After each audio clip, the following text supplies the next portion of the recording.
Story recapped here. Today, I'm going to explain a sci-fi thriller film called Limitless. Spoilers ahead. Watch out and take care. Eddie Mora is an aspiring writer living in New York. For the past several months, he's been living off of a book contract advance and financial support from his girlfriend. The only problem is that he hasn't written a single word of his book. He struggles writing his story, going through a continuous cycle of writing, deleting, and starting over. He spends his afternoons drinking at a bar or wasting away on his couch in a messy apartment. Eddie's fiancée, Lindy, decides to end their relationship as she sees Eddie incapable of straightening out his life. Lindy says she hasn't seen any progress on Eddie's part, and with her career taking a big step forward, she can't afford to be taking care of Eddie all the time. Eddie says he loves her, and he wants to spend the rest of his life with her, but Lindy leaves. While walking home, a man, Vernon, calls out to him. Vernon is Eddie's ex-wife's brother. Eddie had a short-lived marriage with his college sweetheart, Melissa. Eddie remembers Vernon as Melissa's drug-dealing little brother, but Vernon says those days are behind him. Vernon invites Eddie for a drink at a bar and quizzes him, asking for updates about his life. Vernon says Melissa has remarried and has 2 kids of her own now, and Eddie tells him he's trying to write a book and admits he's having a hard time starting it. Vernon sees Eddie having creative problems and offers help. He takes out a small pill and offers it to Eddie. Eddie refuses, saying Vernon is still dealing. Vernon says the drug is legal, already finished with lab tests, approval from the Food and Drug Administration, and will be sold the following year. He has early access to it as he works for the pharmaceutical company that makes it, calling it NZT. Eddie is unconvinced, saying he knows a designer drug when he sees one. Regardless, Eddie is interested, and Vernon says the pill helps unlock formant receptors in the brain, allowing them to use 100% of their brain power. Vernon gets an urgent phone call and tells Eddie he'd love to meet up some other time, handing Eddie his card. Eddie refuses the pill, but Vernon insists, saying a single tablet costs $800. On his way home, Eddie contemplates his life. Thinking he's already at his low point, he takes the NZT, reasoning out that his life couldn't get any worse. He runs into his landlord's wife on his way up, and she cusses him out for being late on his rent. She shouts at Eddie, saying he'll never amount to anything and that he'd soon be homeless. Eddie has lost focus on what the lady is saying as the NZT is taking effect. He feels dizzy, and the drug's effect finally hits. He sees the lady's bag and in it, a book about law. Eddie deducts that the lady dislikes him, but something else must be bothering her. He asks about law school, and the lady is surprised how Eddie knows about her studying law. Eddie recalls seeing the book once several years ago in a dorm room when he was still in college. Okay, dude. Somehow, he now remembers everything he's ever read, seen, and heard in his entire life. Eddie then recommends a different book on the law that would be more appropriate for her assignment and continues advising her about how she could proceed with her assignment. The lady is impressed, even attracted. Wait, is it toes? Someone says toes. Guys. No? Eddie's sudden mastery of law in court. She invites her in, he helps with her assignment, and they eventually have intercourse. Eddie is perplexed as to how he suddenly has all of this knowledge. He realizes that he always had this knowledge, just in a random mess in his head. The NZT must have helped his brain rearrange and analyze the pieces of information. Okay, yeah. Guys, I don't want to stop the video too much, chat. Guys, this feels like this was written by somebody who took Adderall for the first time and it kicked way too hard. The NZT must have helped his brain rearrange and analyze the pieces of information he has in his head and turned them into a congruent and organized thought that he now has complete access to. Every documentary, every magazine article, every movie, every commercial, anything he's ever read and seen has now been turned into an accessible stream of information. He heads back to his dirty apartment and starts cleaning. Holy shit. He starts writing and ends up with a 90-page preliminary manuscript. The NZT not only gave him superior knowledge but also gave him a boost in motivation. The following day, he feels the NZT's effects had worn off. He takes his manuscript to his editor. The editor is doubtful but reads it anyway. When Eddie reaches home, he receives voice messages from his editor praising him. Eddie then decides he'd need more NZT and heads to Vernon's apartment. Eddie shows up at Vernon's apartment, and Vernon immediately knows what Eddie wants. Eddie sees Vernon has bruises and scratches on his face and asks him what happened, but Vernon avoids answering. Vernon then reveals that he lied about the NZT being legal and approved by the FDA regardless. Eddie still wants more. Vernon asks Eddie to head out to do some chores, and Eddie complies, thinking he'd do what's necessary to get more NZT. He arrives back at the apartment and sees the door busted open. He sees Vernon's apartment had been ransacked and Vernon on the couch with a bullet hole on his head. Eddie calls the police but realizes he needs to find Vernon's NZT stash before the cops arrive. He finds a pack of NZT along with Vernon's list of clients and cash. At the police station, Eddie is interviewed and gets a phone call from Melissa. The police then tell Eddie they'll stay in contact. At home, Eddie takes another pill and his creative juices start flowing. Fuck yeah. With Vernon's cash, Eddie gets a haircut and new clothes. He starts getting in shape and even finishes his book in 4 days. He learns to play the piano in 3 days and notices he can learn any language by listening to it. Eddie becomes outgoing, meeting new people and impressing everyone with his mastery of almost any field. He becomes daring, his shyness gone, and he feels like he could achieve anything he ever wanted. Eddie gets a realization and suddenly knows what he needs to do. He'd delve into the world of stock trading.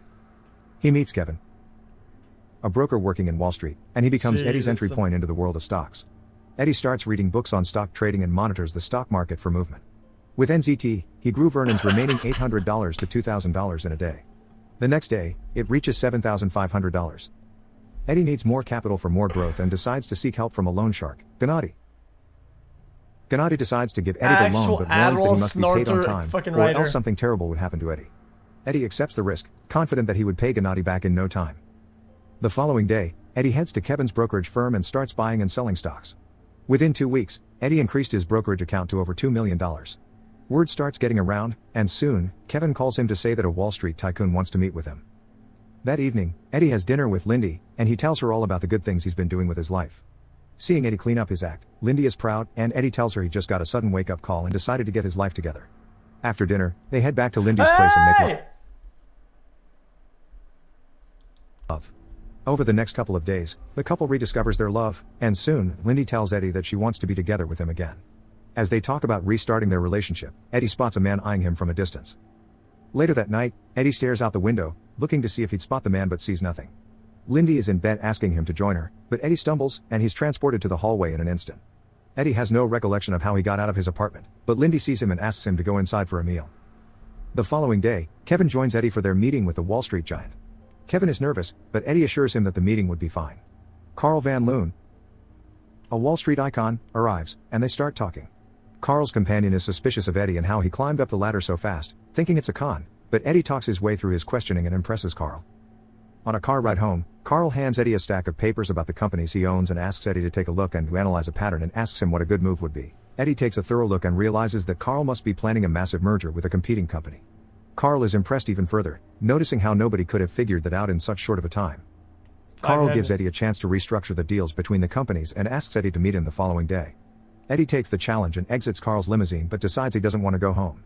He instead starts walking, wanting to take as much information as he can. Still, he finds himself having episodes of unconsciousness, finding himself in different parts of the city, and having no recollection of how he got there. He stumbles into several parties, into different clubs, meeting different women, and eventually ending up in a hotel room with a model where they have intercourse. Unbeknownst to Eddie, the strange man he had seen earlier is following him. This is like when you're on the phone, you're on the phone, and you're talking about something, and it's the same thing, you're kind of like teleporting. After leaving the hotel, Eddie heads to the subway, where he runs into a group of thugs and gets into a fight. The NZT helps him remember every self-defense video, action movie, fight scene, and survival documentary he's ever seen, and he manages to fight off the group of thugs single-handedly.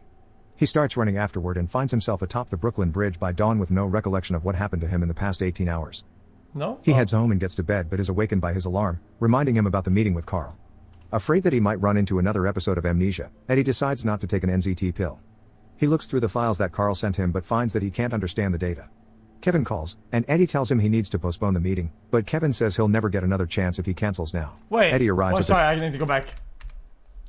He starts running afterward and finds himself atop the Brooklyn Bridge by dawn with no recollection of what happened to him in the past 18 hours. He heads home and gets to bed but is awakened by his alarm, reminding him about the meeting with Carl. Afraid that he might run into another episode of amnesia, Eddie decides not to take an NZT pill. He looks through the files that Carl sent him but finds that he can't understand the data. Kevin calls, and Eddie tells him he needs to postpone the meeting, but Kevin says he'll never get another chance if he cancels now. Eddie arrives at the meeting without taking NZT, and he's noticeably less focused, dizzy, and even has trouble speaking. Carl notices Eddie is out of focus and asks him about Hank Atwood, the competing businessman he intended to merge with. Carl says Atwood was a nobody and had a meteoric rise in the world of stock trading. Carl is perplexed about how Atwood had such a steep rise, now ready to go toe-to-toe with him. Eddie doesn't focus on Carl and instead fixes his gaze on the television where he sees a new report of a woman who had been found dead at the hotel, the same woman he was with the night before. Eddie loses all focus and excuses himself from Carl. He heads out and starts vomiting, his stomach churning at the thought that he may have killed someone. He heads home and gets a call from Melissa, who is asking questions about Vernon's death. Eddie asks her if they could meet up somewhere, and Melissa reluctantly agrees. Eddie goes through Vernon's notebook at a park, looking up Vernon's clients and calling them to find out more about the effects of NZT. Each number he calls, he gets an answer saying the person had died. Each of them had experienced severe headaches, vomiting, and some even fell into a coma. Still, they all ended up dead. He dials another number, and a man behind Eddie had his phone ringing. He answers, and Eddie hears his voice from the other line. Eddie recognizes him as the man who was spying on him. It's the same man who had followed Eddie and the model to the hotel. Eddie starts running, and the man follows him. Eddie runs through the streets, swerving through traffic. He finally makes his way into a taxi cab to the meeting place with Melissa. Melissa tells Eddie that Vernon's death didn't surprise her and says she knows about the NZT she took it too but soon decided to get off of it. Having the brain function at a prolonged high level of mental activity would result in mental fatigue and burnout. She got scared and stopped taking NZT suddenly. She felt lazy, unfocused, and had problems maintaining her job. 2 years have passed, and the after effects still haven't worn off. She recommends that Eddie stop taking the pill too but tells him to lower the dosage as a sudden stop would be lethal. Eddie heads home but runs into Gennady. Gennady beats up Eddie and demands his payment. They stumble their way up Eddie's apartment, and Eddie drops an NZT pill. Gennady picks up the pill, believing it to be some kind of drug, and takes it himself. They then head to the bank, and Eddie gives him the money. Gennady notes that the pill made him feel excellent, and he'd be asking for more soon. Fine. Eddie makes his way to Lindy's office and collapses. Eddie is left with no choice but to tell Lindy everything. Lindy finally understands the source of Eddie's newfound motivation and agrees to retrieve the pills for him. She heads home, takes the rest of the drugs, and heads back. On her way back, she sees the man following him. She runs into the city park and asks 2 men to help her, but the pursuer stabs both men and continues chasing after Lindy. Lindy hides behind some boulders and calls Eddie. Eddie advises her to take one of the pills as it would give her the power to overcome the situation, and she does. After the pill takes effect, she knows what she has to do to escape from the man chasing her. She runs into the ice skating rink and carries a child, spinning her around and allowing the child's ice skates to slice the man's face. The man falls, and Lindy gets away. The following day, Lindy expresses her concerns about the pill, saying it turned her into a completely different person. Eddie promises he'll stop taking the pill as soon as he gets enough money. On the street, Eddie sees Gennady spying on him. Eddie approaches, and Gennady says he needs more of the pill. Eddie gives him a few but realizes Gennady won't stop. Eddie hires 2 bodyguards, thinking he'd need security with him at all times. He meets with Carl again and apologizes for how he behaved earlier, saying he was just sick. Carl is unimpressed with Eddie's apology but says he has seen the projections Eddie had sent and is once again impressed. Soon, Eddie would broker what he calls the biggest merger in corporate history between Carl Van Loon and Hank Atwood. Eddie discovers that if he slept properly, stayed hydrated and fed, abstained from alcohol, and maintained a steady dose, the blackout episode stopped. He has suits custom made for him, all with a hidden pocket for all the NZT he has. He finds a chemist and asks him to reverse engineer the pill, hoping to make more of his own.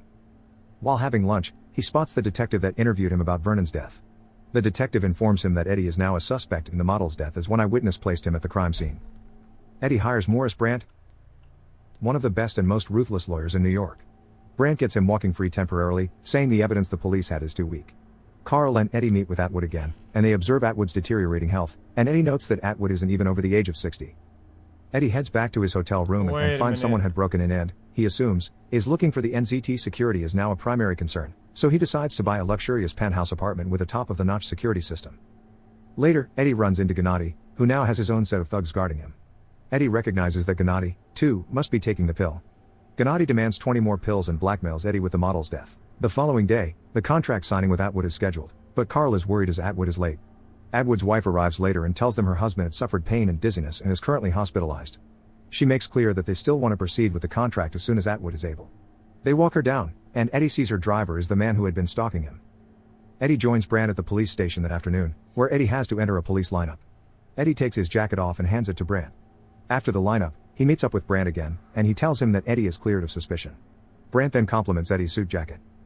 He makes his way back to Carl's office and discovers Atwood is now in a coma. He heads to the bathroom to take another pill and discovers his secret pocket is empty. His stash is gone. He goes back to Carl, and a package is brought to him. He opens it and sees his disembodied bodyguard's hands inside. In shock, he runs out of Carl's office and hurries home. He watches a news report regarding updates on Atwood's situation and sees that Brandt is also Atwood's attorney. He finally understands and couldn't help himself from laughing. Eddie then hears banging at his door and notices from the surveillance cameras that Gennady had arrived with his goons, using metal grinders and steel cutters to break in. Stuck in an inescapable situation, Eddie steps up to the balcony, readying himself to jump. As his foot slips, he stops himself, trying to remember if he had left even just a single tablet somewhere. He digs through his mind and recalls one being left in his old tin container. He searches through the boxes and finds it, but Gennady breaks in, and Eddie trips on a box, losing the pill. Okay, dude. Eddie down, and Gennady shows Eddie an even better way of using NZT. He dissolves it and injects it directly into his bloodstream. He says it's more potent this way and even lasts longer. Eddie looks around at his assailants and notices one of them has a blind eye. Gennady takes out several medical instruments, including knives, blades, and pliers, intending to torture Eddie into giving him more NZT. The henchmen start grinding into the safe in the next room while Gennady approaches Eddie, but Eddie stabs him with a knife he had earlier concealed. The two struggle and Eddie drives the blade into Gennady, killing him. Eddie lays on the floor next to a bleeding Gennady. He eyes the needle Gennady had used to inject the NZT and decides to drink Gennady's blood, hoping to get some of the NZT into him. It works, and his brain starts working at total capacity. He lays on the floor and waits for the half-blind henchman to come back. As the henchman flips Eddie over, he spits out the syringe needle directly into the man's seeing eye, blinding him completely. What? The other henchman runs in, but Eddie outsmarts them, hiding in a room and using a TV to bash his pursuant's head. Eddie runs, but a henchman catches up to him, choking him. Eddie kicks him off, and the blind henchman shoots the other henchman by accident. The blind henchman then starts firing his gun, hoping to hit Eddie, but Eddie manages to disable him by pushing the man into a window using a piano. At the hospital, Hank Atwood dies. Eddie appears at the hospital and sits next to the driver. He wonders how Atwood died even though they successfully got the NZT pills for him. The driver then helps Eddie find Brandt, finding out that Brandt had kept the pills for himself rather than give them to Atwood. They find the drugs in Brandt's closet. Several years pass, and Eddie is now running for governor. He gets a call that a man representing a large pharmaceutical firm is waiting for him in his office. Eddie is surprised to see that the man is Carl. Carl tells Eddie he left Wall Street a while back and is now in the pharmaceutical industry. Carl reveals that he now knows about NZT, telling Eddie that the company he owns manufactures the drug. Carl offers Eddie a steady supply of NZT in exchange for a few favors he would later ask. Eddie refuses Carl's offer, but Carl warns that the illegal NZT labs have all been shut down, telling Eddie that they alone manufacture the NZT now. Eddie then reveals that he doesn't take NZT anymore. He had the drug tweaked and edited a while back, removing the side effects. He slowly took less and less NZT until he no longer depended on it, but the effects of the drug remained permanent on him. The modified NZT had permanently altered his brain patterns, and now, Eddie's brain is fully unlocked even off the drug. Eddie shows this by predicting a van would hit a car because the driver is distracted. Carl looks over, and it happens. Eddie then places his hand on Carl's chest, saying he detects several problems with Carl's heart. Carl warns Eddie that he would be a brutal enemy, but Eddie is not threatened, saying he'd always be 50 steps ahead of him. Subscribe to watch more videos like this. Turn on notifications. And leave a like, it really helps the channel out. And then what? Thank you for watching.